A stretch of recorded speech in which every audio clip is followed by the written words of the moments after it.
This course takes you on a journey that starts with the basics and theory of security and then builds upon it with practical exercises and onto more advanced topics in the later sections and other volumes. You have to know the basics so that you can make your own informed choices about security. I don't want to give you just a to-do list. I want you to understand both the why and the how.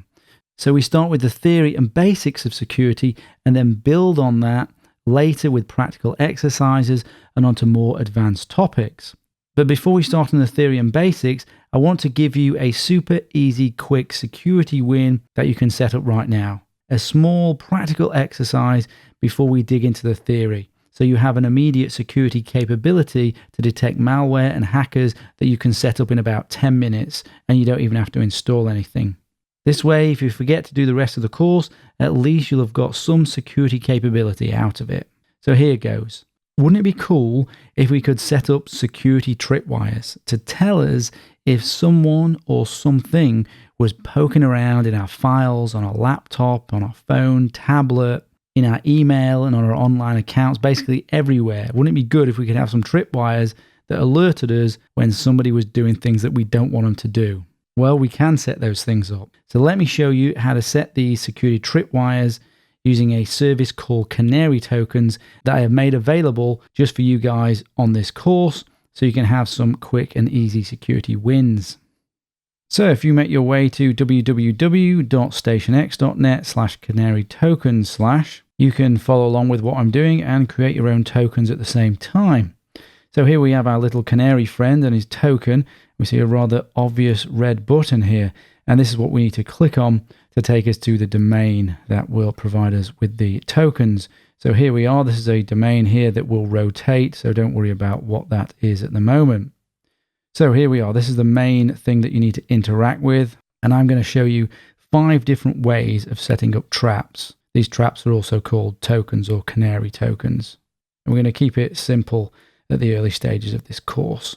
So first thing we need to do is we need to put in an email address. Now this is the email address which you want to get sent alerts to. So this needs to be an email address that you monitor, i.e. it's like the email address that you have on your phone or something like that, so that you get notified immediately when there's a security problem. You don't want to set up a secondary email address that you never look at. That's pointless. It has to be an email address that you monitor. Even if you set up a new email address, as long as it's one that you monitor. So let me put one in here. So that's the email address I want to get sent alerts to. And then I need to put in here some sort of comment that lets me know which token, which trap has been triggered. So I'm going to put Word document in password folder on laptop. That's going to make more sense in a second. Ignore all this for now. Just have it on DNS and HTTPS and generate token. And if we go down here, the first one that I want you to look at is the MS Word token or trap. So what this has done is this has generated a unique Word document for you that we can download. So I'll give you a demo of it. So we'll download that now. And if you see this here, this is the Word document that we've just downloaded. Now if I click on that, and that's just opened up there, you can see a little timer's going on there in the background. Now you see there, we've been alerted. Now, anytime anyone opens this document, you're going to get alerted. It's a little trap. And this little trap should work on most operating systems, most versions of Word. But there's no 100% guarantee that it's going to work on every system and with every version of Word. So if it doesn't work for you, then try one of the other tokens that I'm going to show you in a second. So let me close that. Now I've created another example here. You can change the file name of this document, by the way, to anything that you like. Make it enticing for someone to click on. If I open this one a second, just open this fully. Now in this one, I put valuable and juicy information in it that a hacker or other type of threat would be interested in finding.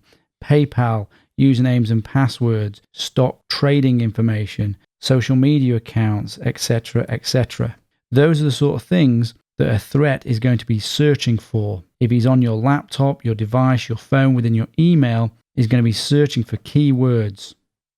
And if you want an idea of the sort of things that you want to put in these traps, then I've put some examples here. We can see personal information, financial information, file hosting accounts.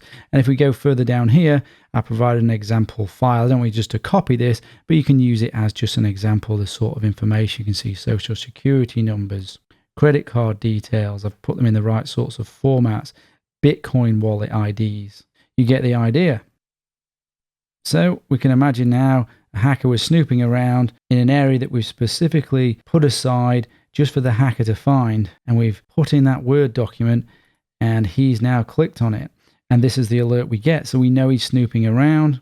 And not only do we know he's snooping around, we know what he's doing because we've set up that comment there. And if we click here, we can look to see where he's come from. We can track him down.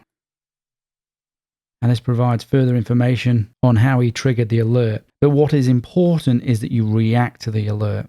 And later on in the course, we're going to talk more about response and recovery strategies as you get through to the more advanced sections. And if we look at the second type of token that we can create or trap, a PDF. So we can download this PDF version and it works pretty much exactly the same as the Word document. We open this PDF document and we will get alerted that someone has opened it. And boom, there we go. Another alert, PDF trap.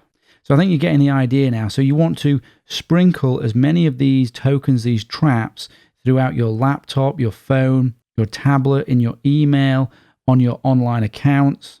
So for example, you could put it in your Dropbox and maybe the staff at Dropbox are looking through your documents. They open the Word document, boom, you know someone's snooping in there.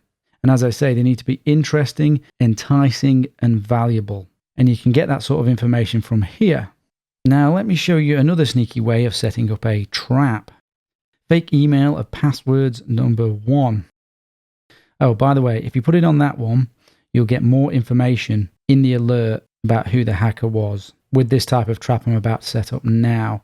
So choose that one. So generate. And if we pop down here, we're going to go to web bugs. And we're going to use 2 web bugs here. So let's just grab that URL. So that is a clickable link that if the hacker clicks on, you're going to be alerted. Let's open up an email here. Right. Let's just pop that in there for now. Then we're going to send this to ourselves. We could send it from a different account, but all that matters is that the 2 email address is the account that you're wanting to be monitored. You're wanting to know if a hacker is in there. We need to create an enticing subject. And then just as an example for this one, I'm going to go here and I'm going to copy all of this stuff here into this email.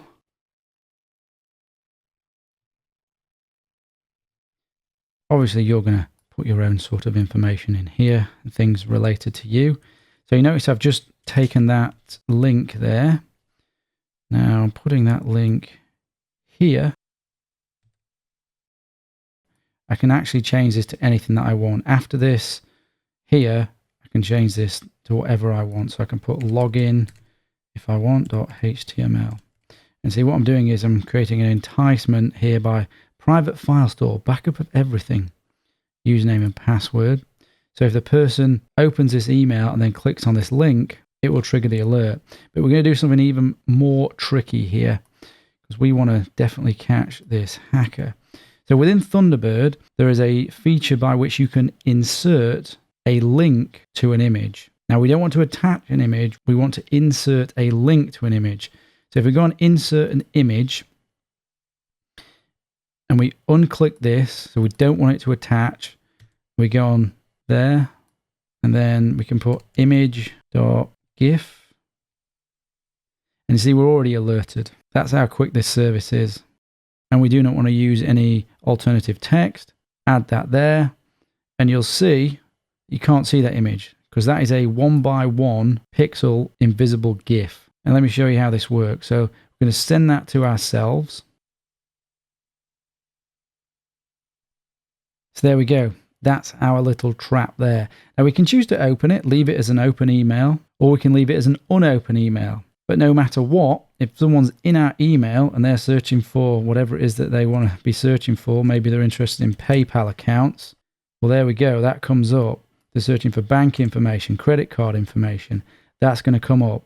And all they need to do is just open it. You don't even need to click on a link. Boom. Caught them. You know they're poking around in there. But let's say that doesn't work for whatever reason. It should. Then there's still things like that to entice them. Click on that. Boom. Caught them again. Now, in order for us to have inserted that image, I went on this, insert image. Now, you may not have this functionality available in the email client that you use. It may not even be available to do this. But it doesn't matter. You can still download Thunderbird if you like. It's free. And just send an email or emails using Thunderbird just for this one task if you can't work out how to embed that invisible web bug into your email. So as I said, you want to sprinkle these tokens throughout your laptop, on your laptop, phone, tablet, in your email, in your accounts, make them enticing, make them valuable. And then when you get an alert, respond to that alert. And respond in the ways that I recommend throughout this course, changing your password and other such sort of things, disconnecting from the network. So there you go, that's your security quick win. Go ahead and set those up right now. You will have, after you set this up, better security detection capabilities than most companies do. You might not believe that if you're not in the security industry, but that is a sad and true analysis of the state of most organizations' detection capabilities. Just think of Edward Snowden. He was poking around in the NSA for months as an insider threat, and nothing like this alerted the NSA. Pretty crazy.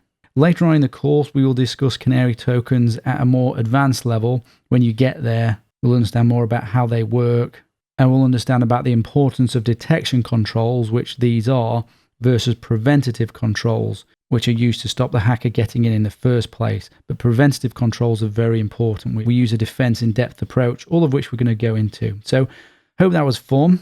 So now let's dig into the theory and the basics and start our journey into cybersecurity.